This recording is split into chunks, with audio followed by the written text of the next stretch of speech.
Hebreos 12, verso 1 y verso 2, dice la Escritura, para gloria y honra del Señor.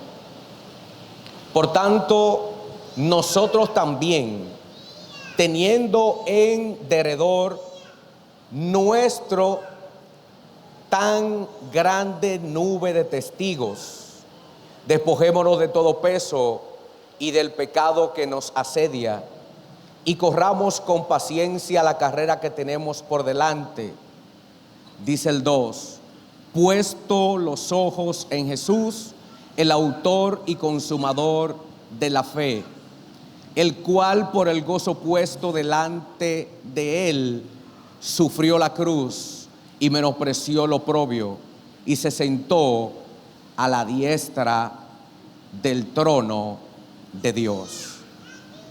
Alabado sea nuestro Padre Celestial. Tomando una referencia de lo que anteriormente ya había comunicado el Espíritu a través del autor, de cómo en Hebreo 11 vemos un renglón de hombres que creyeron y caminaron conforme a lo que Dios le había comunicado. Dice él que ellos son una gran nube, o sea, una multitud de gente que le han creído a Dios y han caminado conforme a lo que le ha sido comunicado. Por lo tanto, eso nos sirve a nosotros como un referente de que Dios es fiel y que cumple sus promesas. Pero también dice que debemos despojarnos de todo peso que nos asedia, incluyendo al pecado. Toda carga, todo obstáculo, todo proyecto fuera de lo que tiene que ver con el propósito eterno, tiene que ser despojado o ajustado al mismo, incluyendo también al pecado que nos asedia día tras día. Y él dice que esta carrera de la fe no tiene nada que ver con velocidad, sino con resistencia. Pero la fórmula para nosotros poder resistir o permanecer bajo cualquier circunstancia, entonces lo dice el verso 2, que nuestra mirada, nuestros ojos tienen que estar puestos en Jesús, quien es el autor y consumador de la fe. Y la realidad de esta palabra, autor y consumador, tiene que ver con alguien donde las cosas se originan. El autor está diciendo que la fe se origina en Dios, que la fe proviene de Dios y Él mismo se encarga de llevarla a la plenitud de la consumación. Lo voy a repetir. El autor está diciendo que nosotros tenemos que tener la mirada puesta en Jesús, porque Él es de quien procede la fe y quien se encarga de llevarla a cabo a tal punto de que se pueda consumar en la plenitud. O en otras palabras, que lo que le ha sido comunicado y usted ha obedecido, Él mismo se encarga de proveer la herramienta y los recursos para que se lleve a cabo. La realidad de nosotros como seres humanos es que somos limitados y realmente nosotros no tenemos la capacidad de hacer la obra de Dios. No. Si usted escucha a alguien que le dice que está haciendo la obra de Dios, inmediatamente usted tiene que ponerse a orar por él, porque dichoso y bienaventurado es él que está vivo todavía, que no se ha muerto, porque la realidad es que la obra de Dios nada más la hace Dios. Nosotros somos instrumentos que recibimos un mensaje y obedecemos y caminamos conforme al mismo, y Dios es quien se encarga de llevarlo a cabo, proveyendo la herramienta o todos los recursos necesarios para ese fin. Esa es la realidad de nosotros, los seres humanos, como instrumento en manos del alfarero. Por eso el autor dice que Jesús, valga la redundancia, me refiero al autor del libro, dice que Jesús es el autor y el consumador de la fe. Y esta realidad de que la fe procede de Dios nos lleva entonces a a lo que tiene que ver con el fruto que produce el Espíritu en nuestra vida. Porque realmente la fe no proviene de nosotros. La fe no proviene de nosotros. Porque la naturaleza adámica no puede creer. Porque la fe es producida por Dios, porque Dios provee los recursos. Y el ser humano lo único que hace es que obedece, que acciona a lo que Dios le ha provisto. Pero la naturaleza adámica no puede obedecer, no puede ni tampoco quiere. Por lo tanto, la naturaleza, que es una expresión de la vida de Dios, se lo voy a repetir eso para tratar de darme a entender. Lo que nosotros describimos como naturaleza es la expresión de la vida de Dios que nos fue impartida por el Espíritu cuando creímos. Entonces, cuando hablamos del fruto del Espíritu, nos estamos refiriendo a lo que es la expresión de la vida de Cristo que nos fue impartida. Por lo tanto, en Gálatas capítulo 5, a partir del verso 22, quiero que me acompañen. La naturaleza es la expresión de la vida, y lo que esta naturaleza manifiesta, hace visible en medio nuestro, podremos calificarlo, describirlo como cualidades o expresiones visibles por medio nuestro. Gálatas capítulo 5, ¿verdad? Gálatas capítulo 5 a partir del verso 22, para que podamos apreciar con mayor detalle. Miren, dice el texto: mas el fruto del Espíritu es amor, gozo, paz, paciencia, bondad, dice benignidad, bondad, fe. Ahí está la fe en el fruto del Espíritu. O sea, la fe, al igual que el amor, es una expresión de la vida de Cristo que nos fue impartida.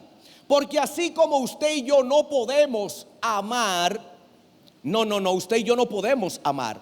Porque el amor de Dios, o lo que la Escritura describe como amor, es una expresión de misericordia y de entrega plena, incondicional. Entonces, el ser humano no ama en sí mismo. Del ser humano no puede proceder el amor. ¿Por qué? Porque el ser humano por naturaleza es egoísta, busca lo suyo propio.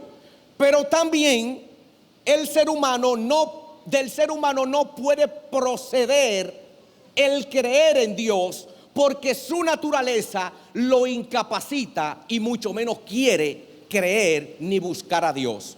Eso lo plantea la Escritura en Romanos capítulo 1 a partir del verso 20. Dice la Escritura que el ser humano, viendo por medio de la creación las obras hechas que muestran o que revelan la realidad de la existencia de un creador por excelencia, se envanecieron en sus razonamientos y se profesaron sabios. Y sabio es aquel que se cree inteligente o la última Coca-Cola del desierto, basado a lo que piensa y a lo que cree. O sea, el ser humano, conforme a lo que Dios ha creado, puede razonar.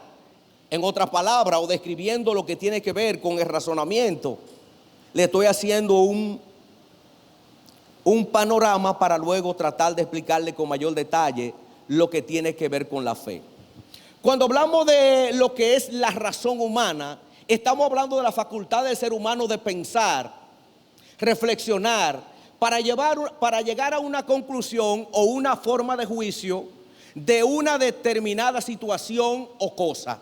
En otras palabras, el ser humano puede razonar conforme a lo que Dios le ha mostrado, según Romanos en su capítulo 1 a partir del verso 20. El ser humano no puede creer por sí solo. Entonces, cuando Dios inicia el proceso de manifestación al ser humano después de la caída, refiriéndome entonces al capítulo 11 de Hebreos, para contextualizar el por qué el ser humano no puede creer. Dios primero, voy a tomar como ejemplo a Abraham. Dios tiene que mostrársele a Abraham. Dios le hace una aparición porque Abraham no podía buscar a Dios. Abraham estaba incapacitado con todo lo que concierne a lo espiritual, porque Dios es espíritu. No podía Abraham ir al encuentro de Dios. Por eso Dios viene al encuentro de Abraham y lo llama, se le manifiesta y le dice: deja tu tierra y tu familia, y de ti haré una gran nación, y te bendeciré, y multiplicaré todo, y de ti o en ti serán benditas todas las familias de la tierra. ¿Qué hizo Abraham entonces después de que Dios se le aparece? Abraham obedece, deja su tierra, deja su familia y comienza a caminar con Dios en obediencia conforme a lo que Dios le había comunicado. Pero antes de eso, Abraham vivía como todos los demás, practicando o expresando la naturaleza que había heredado de Adán. Pero cuando Dios se le aparece y le llama, Abraham dispone en su corazón, conforme a lo que había entendido intelectualmente, y acepta la provisión divina y comienza a caminar conforme a la misma.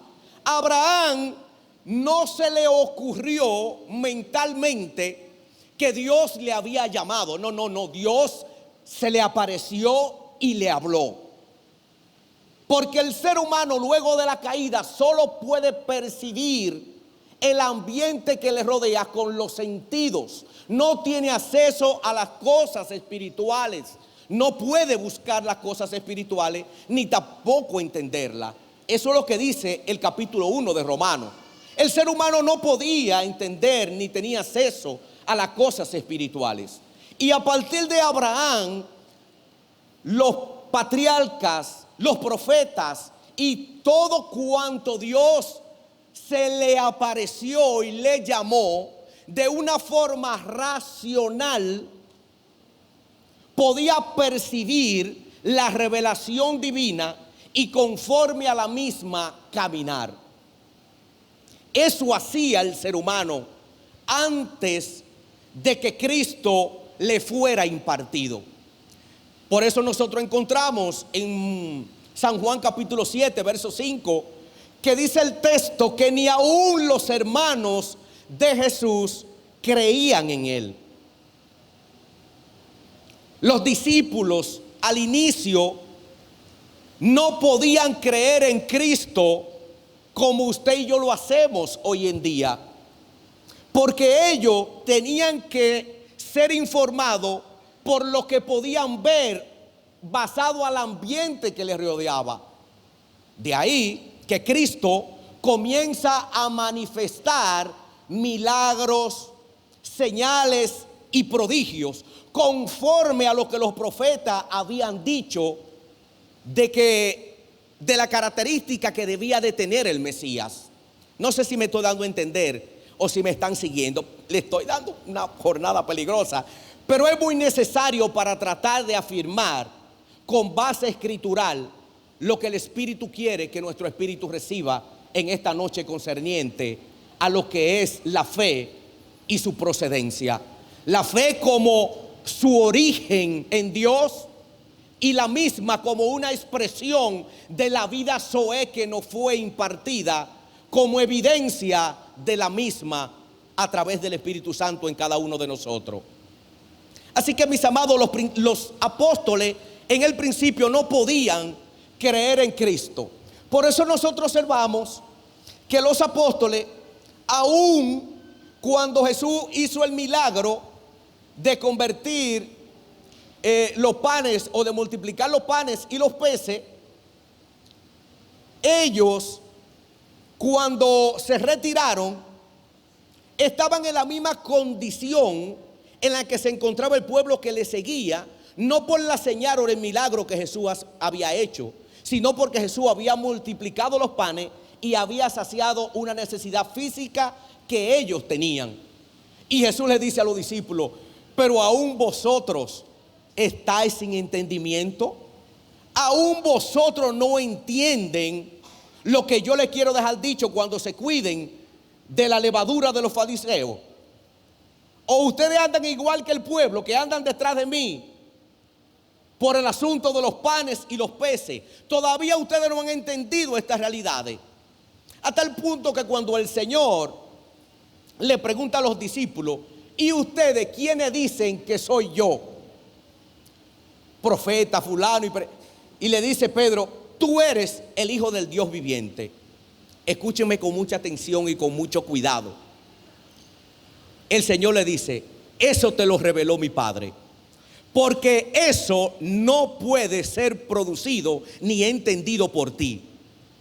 Eso no procede de ti, eso viene de mi Padre por el Espíritu, y por eso tú puedes identificar realmente quién yo soy.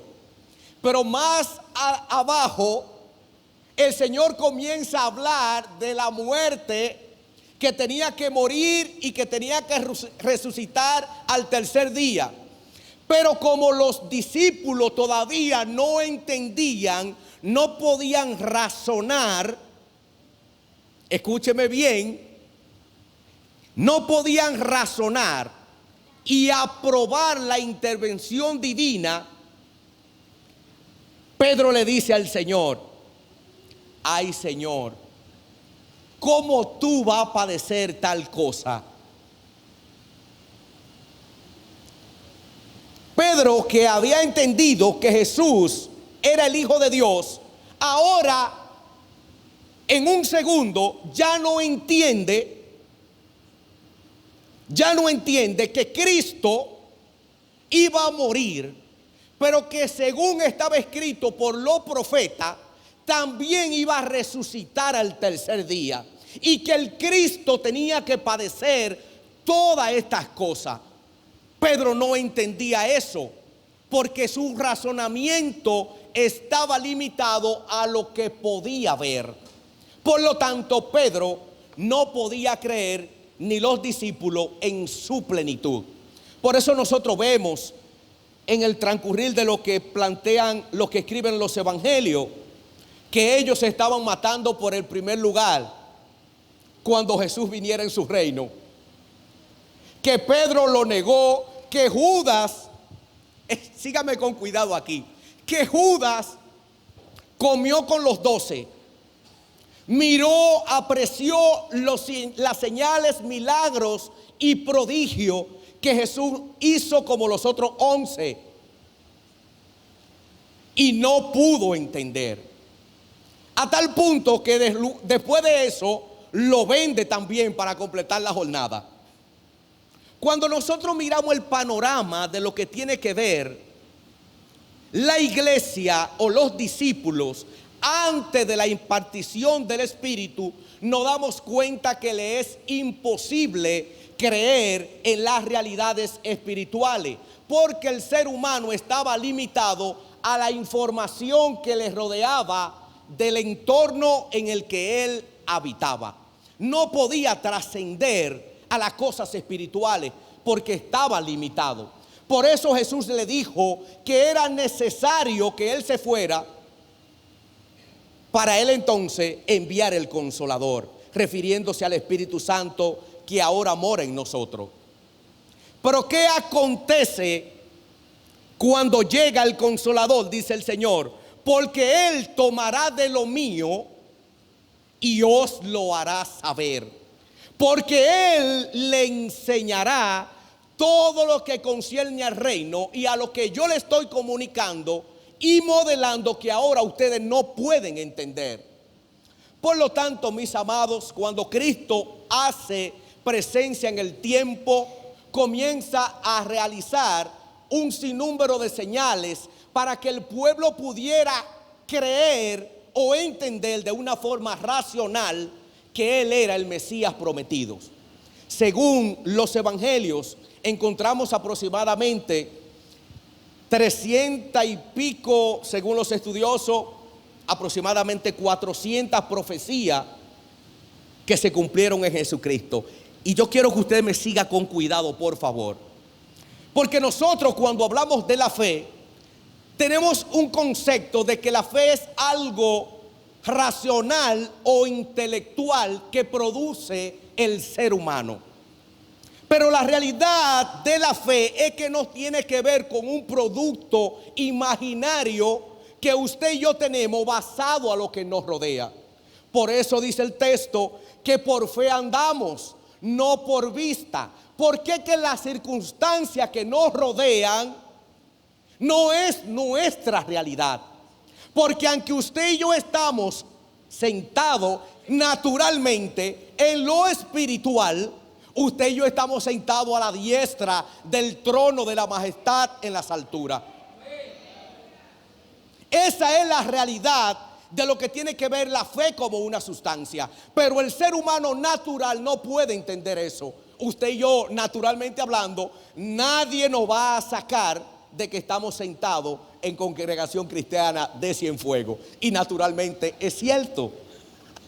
Entonces la fe trasciende a lo que tiene que ver con lo natural. La fe trasciende a lo espiritual, que es mayor que lo natural que nosotros podemos ver. Y la misma es la que sustenta todo cuanto nos rodea. Pero el ser humano es incapaz. Vuelvo y le cito a Romanos capítulo 1 a partir del verso 20, Romanos capítulo 3 a partir del verso 10, también nos muestra esta realidad de la incapacidad humana.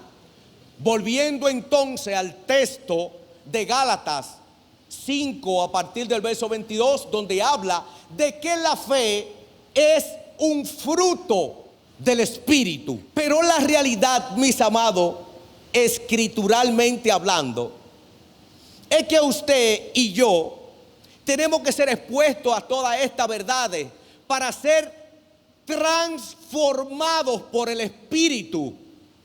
El nosotros no poder entender la realidad de lo que es la fe como una herramienta que Dios provee para hacer lo invisible visible en el ambiente que usted y yo no encontramos, es de suma importancia. Porque sin fe es imposible agradar a Dios. Por eso Dios provee ese recurso desde una óptica o desde una expresión natural. Se lo voy a repetir. Que usted y yo podamos creer es una expresión de la vida de Cristo que nos fue impartida. En la antigüedad ellos veían, como le dijo el Señor a Tomás, para poder creer.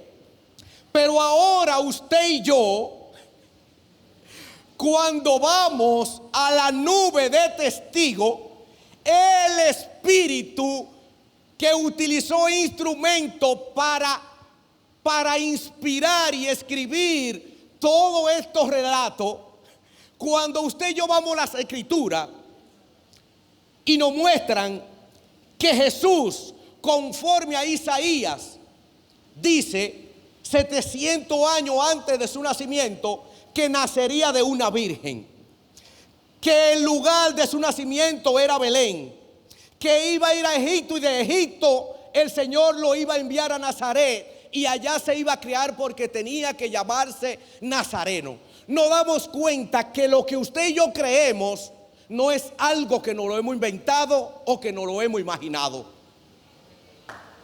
La fe no es algo imaginario. Usted y yo creemos en un Cristo que ha resucitado de entre los muertos. Pero no que no lo imaginamos. Esto no tiene que ver con imaginación. Es que usted y yo tenemos pruebas contundentes de la resurrección de nuestro Señor Jesucristo. Y el apóstol Pablo utiliza un argumento bastante interesante para mostrar la resurrección de Cristo. Óigame bien. Y mire qué argumento más fabuloso utiliza Pablo. Pablo habla de los hermanos de Cristo. Jacobo o Santiago, el que escribe la carta, es medio hermano de Jesucristo. Pero yo le cité un texto ahora mismo en Juan 7:5 que dice que ellos no creían en él. Entonces Pablo, para mostrar la resurrección de Cristo, cita la conversión de Santiago. Pero también la carta de Judas. Esa carta de Judas la escribió Judas, el medio hermano de Jesucristo también. Entonces Pablo, para mostrar intelectualmente que Cristo había resucitado como aval de lo que él predica o predicaba por el Espíritu, dice: Santiago, el medio hermano de Jesús, que no creía en él. ¿Ustedes saben cómo fue que creyó? Porque intelectualmente era el medio por el cual Santiago podía creer. Y Santiago, imagínese usted, que yo le diga a mi hermano o a mis hermanos: oye, yo soy el Hijo de Dios, el Mesías prometido.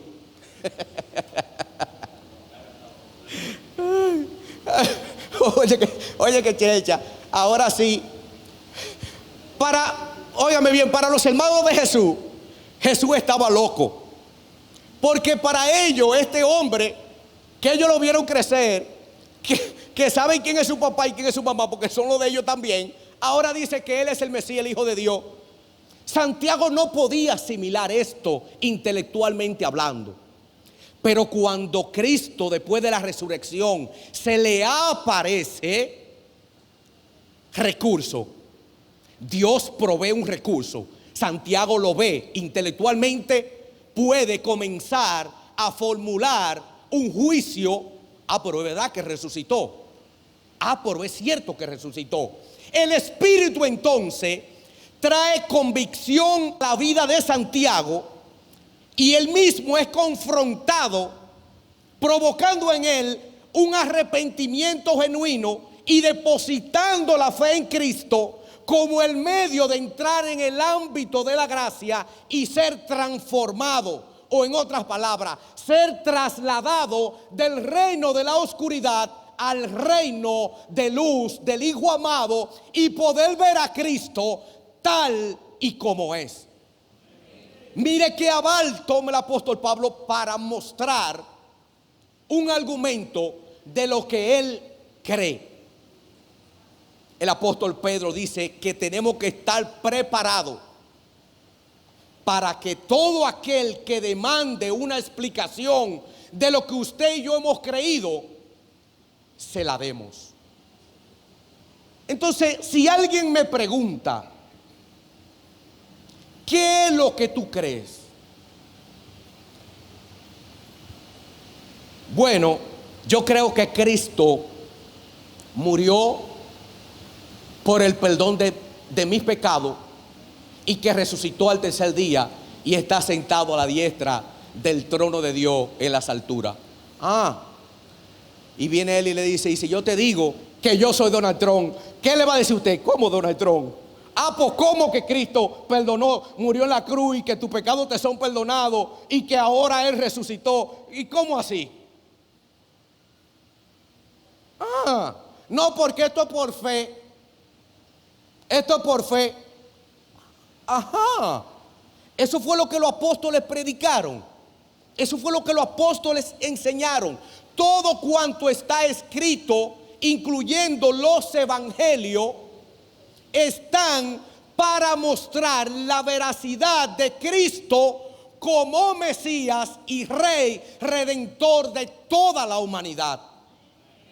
Ese es el objetivo por el que escribe Mateo a los judíos, el objetivo por el que escribe Marcos, por el que escribe Lucas a Teófilo, por el que escribe Juan a todos los creyentes, por el que Pablo escribe sus cartas, para contrarrestar todo argumento que quiera invalidar lo que ellos habían creído a Cristo resucitado de entre los muertos. La realidad, mis amados, de lo que usted y yo creemos es que trasciende lo natural. Y ahora usted y yo no vivimos por vista. No. Andamos por fe. Pero la fe tiene un origen, tiene un aval. Y ese aval es Cristo resucitado de entre los muertos. Y tenemos pruebas contundentes de su nacimiento, de su obra, de su muerte y de su resurrección acá en la tierra. Para nosotros es muy fácil hablar de fe hoy en día, pero en el tiempo del Señor no era tan fácil como nosotros lo proclamamos hoy en día. Si usted no tenía un aval para predicar o para comunicar alguna enseñanza o algún argumento, usted no era escuchado por el pueblo de aquel entonces. Por eso cuando Cristo entró en escena y comenzó a llamar al arrepentimiento, no le estaba hablando a un pueblo que no conocía o que estaba ajeno a lo que Cristo le estaba diciendo. No. La educación en Palestina para ese entonces iniciaba a partir de los 6 años en los niños. Y era tan así que era gratis para que ninguno se quedara sin conocer lo que era la Torá y el Talmud. Todo lo que tenía que ver con la ley y los profetas le eran enseñados desde su niñez. Por eso nosotros encontramos que Timoteo, Pablo resalta que aprendió las escrituras desde que era un niño. Pero no obstante eso, antes de iniciar la primaria, en cuanto al conocimiento de la ley y todas esas cosas, los padres se encargaban de instruirlo antes de que ellos llegaran a entrar en la escuela. Los padres le daban los primeros pasos concernientes a lo que era la ley. Culturalmente, los judíos, óigame bien, conocían perfectamente las profecías, la característica que debía de poseer el Mesías, dónde iba a nacer, de quién iba a nacer y todo lo relacionado con él. Cuando Cristo hace presencia en la historia y dice Juan, he ahí el Cordero de Dios que quita el pecado del mundo, ellos sabían lo que Juan le estaba diciendo. Por eso los discípulos de Juan, los primeros discípulos que Jesús tuvo, eran discípulos de Juan. Y cuando escucharon lo que Juan dijo, comenzaron a seguir a Cristo. Pero ustedes creen que cuando Cristo lo llamó y le dijo síganme, ellos estaban siguiendo a alguien que ellos intelectualmente no podían identificarlo con las características que establecían los profetas? Sin ningún tipo de problema. Ahora, el razonamiento o la capacidad natural no trasciende a lo espiritual, porque lo natural limita al ser humano, pero lo espiritual que proviene por la fe trasciende a lo que tiene que ver con lo espiritual. Por eso los apóstoles, cuando le fue impartido o impartida la vida de Cristo que usted y yo tenemos hoy, por la cual podemos creer,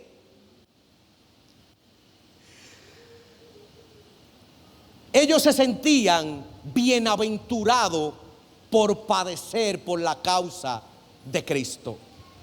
Ya ellos podían entender en la plenitud lo que Cristo les modeló cuando estuvo entre ellos, porque el Espíritu, con la herramienta que nosotros conocemos como fe, le daba a entender las cosas que provenían del reino de los cielos y hacerlo visible en el ambiente en el que ellos se encontraban. Los discípulos que no podían echar fuera a los demonios, Cuando Pedro iba caminando y le daba la sombra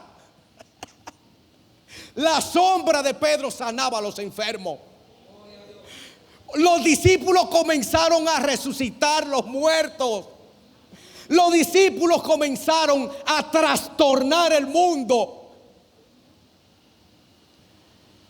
El evangelio de Cristo comenzó a expandirse por todo el territorio romano.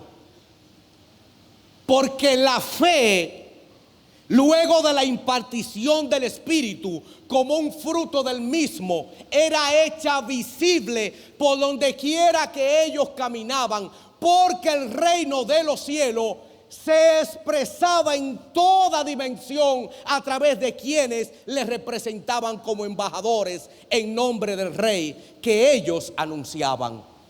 Así que, mis amados,